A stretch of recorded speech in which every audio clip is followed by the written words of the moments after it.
22 minutes remain in the Tournament of Power, which is actually about as long as a regular anime episode is, a half-hour anime episode, taking out the commercials and whatnot. And that's where we're at here with this tournament. Let's talk about Dragon Ball Super episode 114. 113 focused quite a bit on Caulifla and Kale.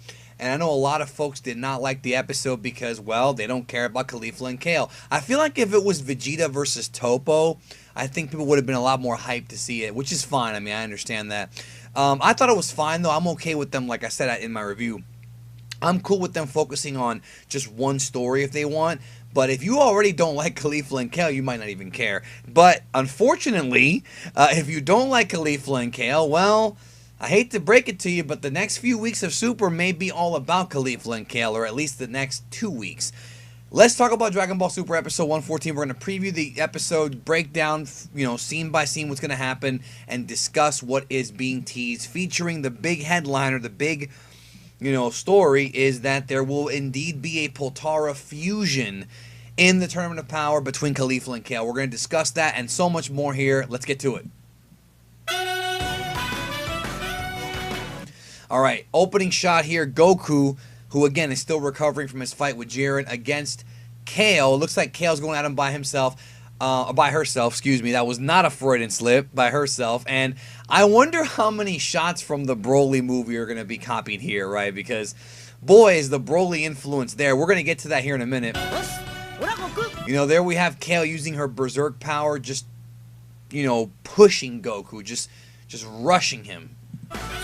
Amazing Kale. We have the green balls that she does. And then Goku says she controls that fierce power and becomes a true legendary Super Saiyan. Now, we got to talk about this, okay? We got to talk about it. Goku says in Japanese, Densetsu no Super Saiyajin. Now, we have to... I'm going to break down what actually is going on here. It's not made clear, okay? It is not clear. And I know people are going to jump all over this. Already they probably have. I'm recording this the night before the video goes up. So I'm recording this late Saturday night. You'll have it Sunday afternoon in this side of the world. But I know people are going to jump all over this saying that, oh, well, this confirms that Kale has achieved the legendary Super Saiyan form, the one that Broly had in the 3 movies that Broly was in. And that may or may not be the case. That's not necessarily what he's saying here because, first of all, legendary Super Saiyan is not capitalized, which, again, it's a subtitle. That might not mean anything, but you have to understand that even when Goku first went Super Saiyan against Frieza, in Japanese, they still called it Densetsu no Super Saiyajin. In fact, Vegeta also calls himself Densetsu no Super Saiyajin. So, the word legendary Super Saiyan does not necessarily mean that it is the Broly form. However, with Kale being the one that does it, obviously this is, again, a tribute to Broly. Now, I know we're going to have people, I can already kind of tell, that are going to be asking, does this make Broly canon? Because I don't know why people care that much about canon, but not necessarily. Just because they borrow something from the movies does not necessarily mean the movies fit with the continuity, okay? So, if Kale does do Broly's form, which I don't think she's going to do. I'm going to talk about what I think she's going to do in a minute. If she does do Broly's form, then I think that it's, again, just more of that Broly tribute that they're doing with Kale. Also, I want to put focus on this. Goku says she controls that fierce power and becomes a true legendary Super Saiyan.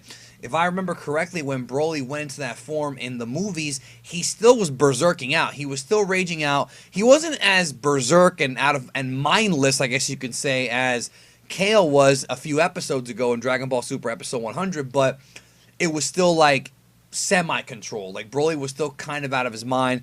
Paragus had to control him. So again, I think what this is that Kale's going to go berserk and then figure out how to control that berserk power but still keep the power.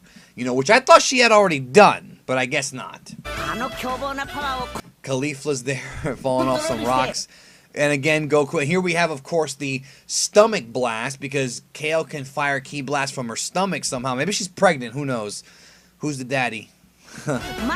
And depends on her orientation. But anyways, looks like Goku here figures out a way to bounce that ki blast back. And she's semi-buff here, so it's interesting. And there's, Caulifla. Now, here, take a look at her here.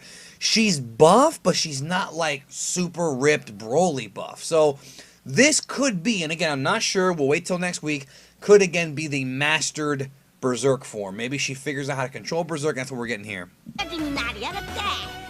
You know, because we do know that's going to be Kale and Caulifla against Goku. But of course, the question is, if Caulifla can master the form, why is her hair green and everybody else is gold? You see what I'm saying? Because even Broly had a golden haired form, if you remember.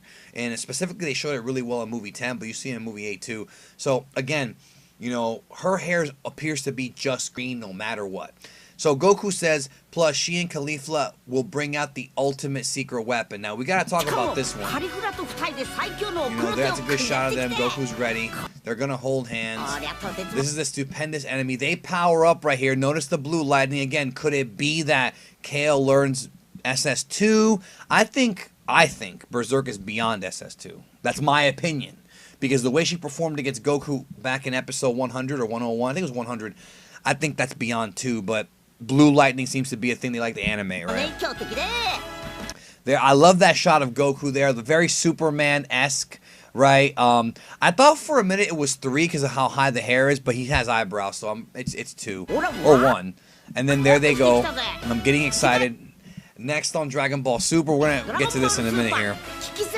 Intimidating passion, the birth of a new Super Warrior. In the spoilers that I had covered earlier this week, I've talked about how any time in the history of Dragon Ball when you hear them say the birth of a new warrior, it's always been in regards to either a fusion or an absorption. I obviously made the video where I thought that the fusion was going to be the 3 robots from Universe 3. Those of you who saw that video know what I'm talking about.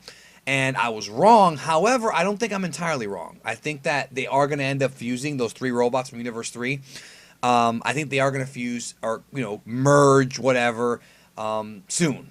I think they are going to do it. But clearly this is what they were talking about. And I love here, you know, the green background, which really matches up with Kale's green aura. You know, and again, the interesting thing is here's Goku wiping the sweat.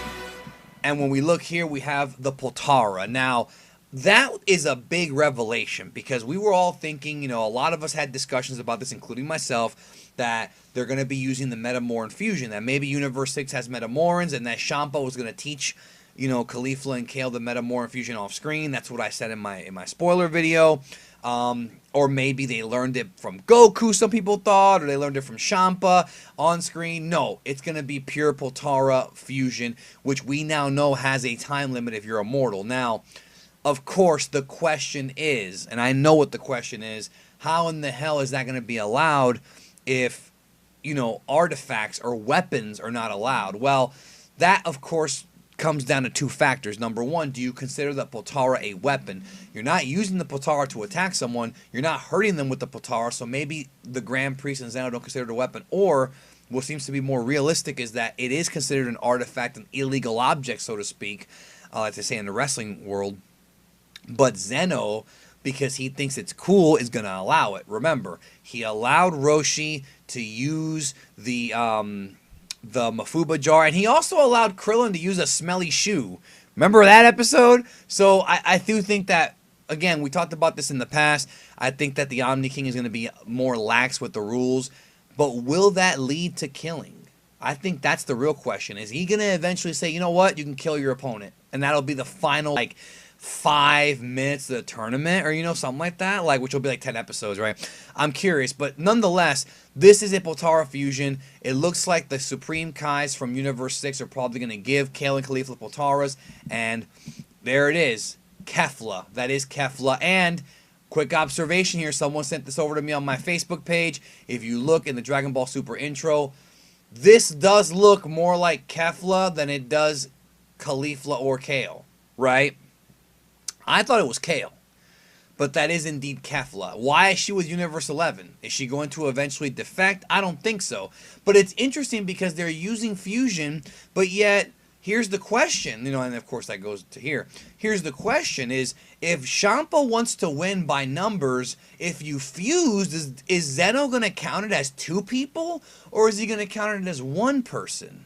That's a question that unfortunately cannot be answered yet. We'll see if the fusion even lasts until the end of the tournament because, as you know, when you use a lot of power in this fusion, it shortens the time. But it looks like we are going to see a fused Kefla fighting Goku at the very least. Maybe, I mean, we know that fight's going to happen. We don't know who else Kefla's going to fight, but how strong will, Kefla be? We've got Kale, who's strong. We've got Caulifla, who's kind of OP for her experience level. Back here. So again, what is it going to be enough to beat Goku? Remember, Goku's tired. He doesn't know how he got Ultra Instinct. He may not get it again right away. He can't even do SS3. We don't know if he can do God or Blue yet. Probably not, presumably, because we know Blue does drain stamina too. So it's going to be interesting if someone's going to come help Goku. If maybe Caulifla is going to end up fighting Frieza, Vegeta, Gohan. And of course, the one thing that's in my head is all the fan theories that Goku and Gohan may fuse. If they're going to allow fusion in the tournament, which again, we thought we were going to get it a while back, if they're going to allow it, then that means that everyone should be allowed to do it, which means we may see more fusions, and that could change everything. But let's not jump the gun on that just yet. All right, let's not go down that road.